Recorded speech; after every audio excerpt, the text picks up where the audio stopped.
Okay, here we go. I'm gonna get a pillow because this is gonna be a very long video. Okay.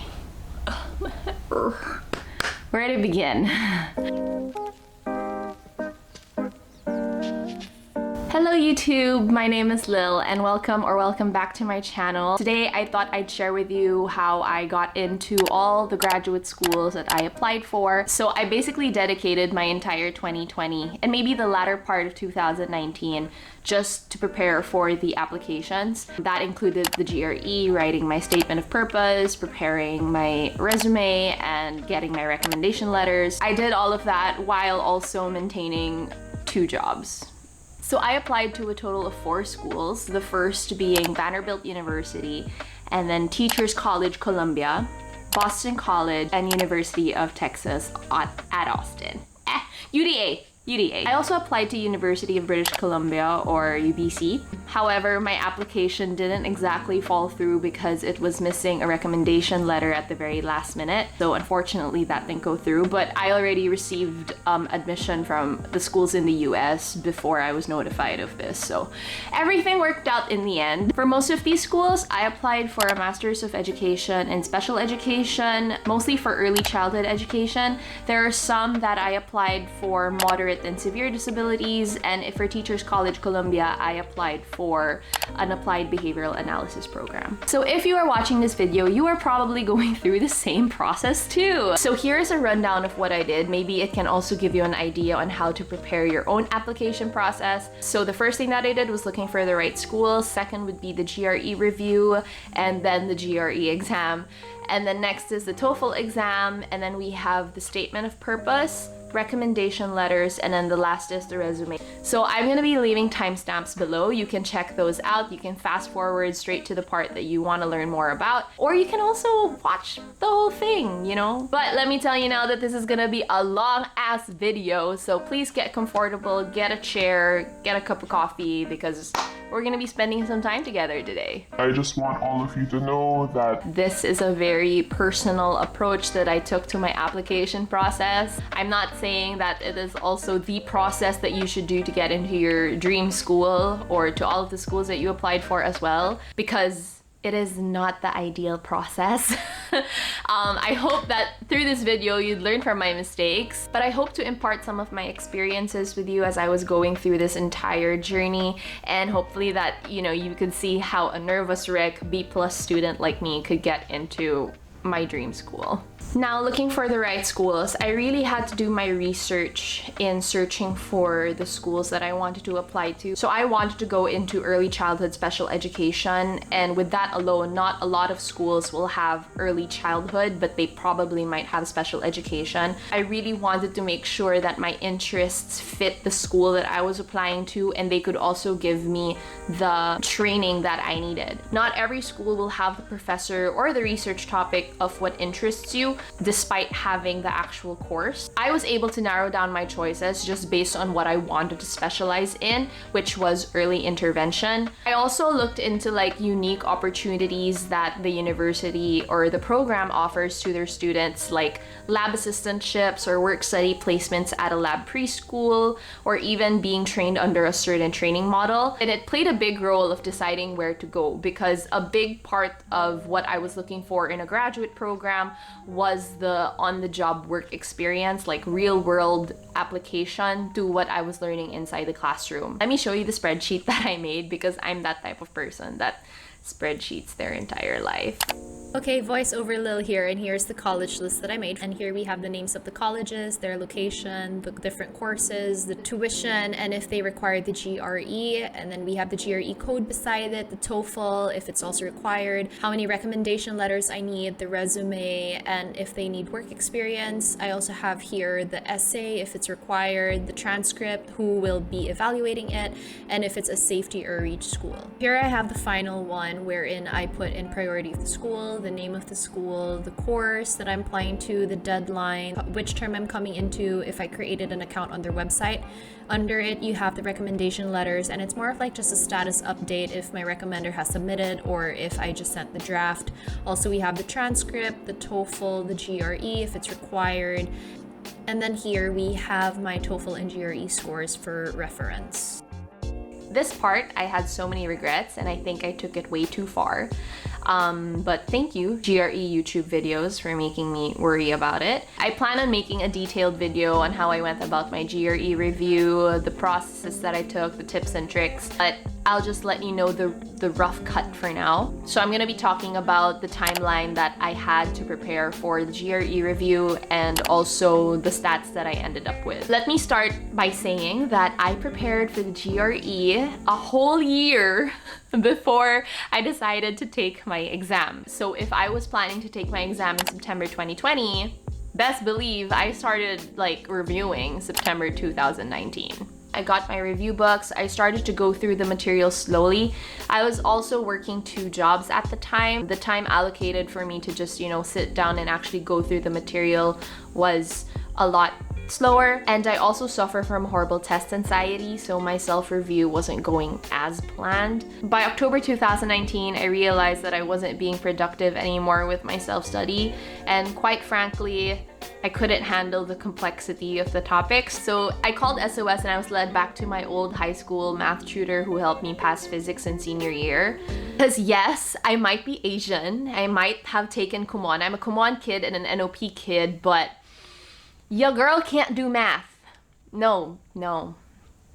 It was such a relief to have someone guide me through the process of taking the GRE exam and, you know, the review in general. I found that having a schedule of when to practice and taking time sets gave me a sense of structure and expectations every week. I would meet my tutor once a week, and then for the rest of the week, he would give me like review materials to go over and homework that I had to accomplish before we meet for the next session. I did the same for verbal because I felt that this approach was the right one for me. So by December 2020, I was already getting into the groove of some of the certain topics. My tutor started introducing, you know, timed sets and timed exams, and I realized that a big part of the GRE is time management. So my tutors also loaded my assessments in a certain way throughout the next months. I really needed to build up my mental stamina and also keep my anxiety at bay and make sure that I don't just black out in the middle of the exam. So from December 2019 to February 2020, I was reviewing concepts, the individual topics, and then doing like a practice set after. This was like around 2 topics in a week or 3 topics in a week if I could take it. I would take a 25-item mock test twice a month. The first one was untimed and then the second one was timed. And then I would also be writing 2 essays every week, which is 1 issue essay and 1 argumentative essay. From March to April, I was already taking full-time sets, one after the other. So that's like 1 math and 1 verbal, just so that I can like switch gears right away, because you do need another like way of understanding the material. I was also writing 4 essays a week, so that means 2 issue essays and 2 argumentative essays. By May to June 2020, I was already taking the full-length test via computer. Some programs like Kaplan, Princeton, or Manhattan Prep would have full mock exam of the GRE. So that's 2 essays, 2 quantitative, 2 verbal, and 1 bonus part, which would either be quantitative or verbal. I would take that at least once a month. And then I would also take full practice sets every week, but on different days. So that's like 2 math and then 2 verbal, one after the other. I would also be writing essays 4 to 6 times a week, but this would be on days that I'm not taking the practice tests. So that's around either 2 issues or 3 issues, and then 2 to 3 argumentative essays. By July to September 2020, I was going full throttle on my review. So I would take the full computer mock exam at least every other week. So that's like twice a month. And then I would do 4 to 6 essays a week, and I would do 1 reading and 1 math practice set every day. Like I said, it was pretty overkill. I really think I went overboard with my GRE review, and it really wasn't the ideal way to go about it, because when I saw my scores, wasn't worth it. It wasn't worth it. So for my first test score, I got 150 in verbal with a 45 percentile rate. And then I got 153 in quantitative with a 48 percentile rate. And then I got 4.0 in writing with a 55 percentile rate. So I felt that my first score was really not near what I wanted, or like the goal score that I had in mind. And also my GRE exam took 6 freaking hours to complete because of all the technical difficulty issues that I had. I was disconnected from the internet. I was scrambling to find a proctor online, and it was a mess. Like it was just really stressful. So I took it again, and my score ended up being kind of the same. Scored 150 in verbal with a 45 percentile rate, which was the same. And then my quantitative was 152 with a 44 percentile rate, so my quantitative went down.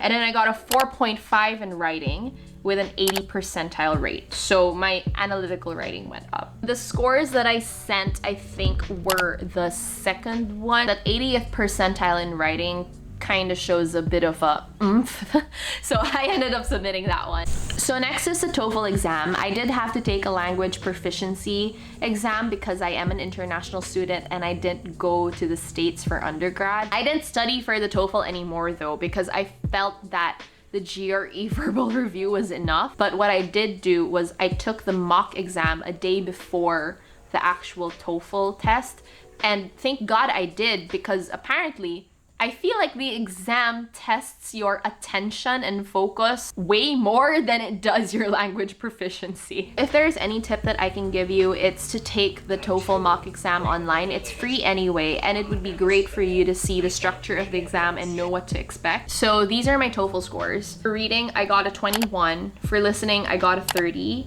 For writing, I got a 29. For speaking, I got a 29, and my total score was 109. So now we get to talk about the statement of purpose. I personally feel that the statement of purpose is probably the most important part of your application, because it is the one piece where they get to see you for who you are, and you also get to convince them as to why they should get you as a part of their program. I first started drafting my statement of purpose in March 2020, and it just sounded like a reiteration of my resume. It sounded very stiff, it had no life. That was the same review that I got from everyone in my family and other people that I asked to read my statement of purpose. So by October 2020, I decided to look into finding consultants to kind of help me bring my essay to life, or to just steer me into that direction. Now, this is something that I found very helpful because they don't write the essay for you. You still do all the legwork, but they check in once in a while and give you their opinion on how this sentence should sound, how this paragraph should go before this paragraph. So think of it as like taking a masterclass on how to write your own statement of purpose. Once I did that, I definitely saw my ideas take shape. Later on, I saw how revision after revision that I made, my essay started to come to life, and it started making more sense to me. Looking back, I really wish I gave more time in writing my statement of purpose instead of worrying about the GRE, because it was really what I was better at, which was storytelling. I also would have started talking to like current students or alumni of the schools that I was applying to way earlier in the process, because I realized that they have so much information and so much insight that they can give you, and it can really help you write your statement of purpose a lot better, just so because you now have an idea of what to expect. So for my resume, I have it here. I wanted to keep my resume fairly straightforward and professional, so I just placed like my contact details and then my teaching experiences and a little bit of a description of the role that I had. Also my certifications, my education, which I only put my college education, put my awards and citations that I got during my undergrad years. Then I also placed some research papers that I did during undergrad, which was a problem because I only had one major research paper at the end of senior year. So what I did was I put some of the case studies that I did, some of the group papers that I also was a part of. I put them there just so that there's like a little bit of something. And then I also placed a major presentation that I did as a delegate of my school in Taiwan. I also put extracurricular activities because I wanted to show them that I was a well-rounded student. I put one community volunteer outreach experience, and I also placed my results as a student athlete. Recommendation letters are probably also maybe the next most important part of your application kit, because it is also what will show the admissions team a different perspective of who you are. I chose professionals who really knew my work ethic and character. So I chose 3 of my professors in school and 2 of my bosses at work. One professor talked about how I was as a student in her class. Another professor, I asked her to emphasize on the kind of researcher that I was. The third, I asked talk about more of how I was as a student teacher in the practicum setting. First boss, I asked her to write about how I was as a preschool teacher, a lead preschool teacher, and how I was with the team. I asked my other boss to write about my professionalism and how I was dealing with parent clients and all of that. So out of the 5 that I asked, literally only 2 of them wrote their own letters. The other 3 asked me to be the one to draft it and they would just approve it. I think this might be the case for most of recommenders out there because, you know, writing a recommendation letter does take time and they also have other obligations that they need to fulfill. I started giving them like a heads up in October that I needed it by December. This is why my UBC application didn't fall through, because by the time that it was due, one of my recommenders never sent it in. So follow up, guys. It is so important for you to follow up with your recommenders. You'll also like receive an email notification if they already sent it in, so you can definitely follow up with them, but don't procrastinate on that. Please don't.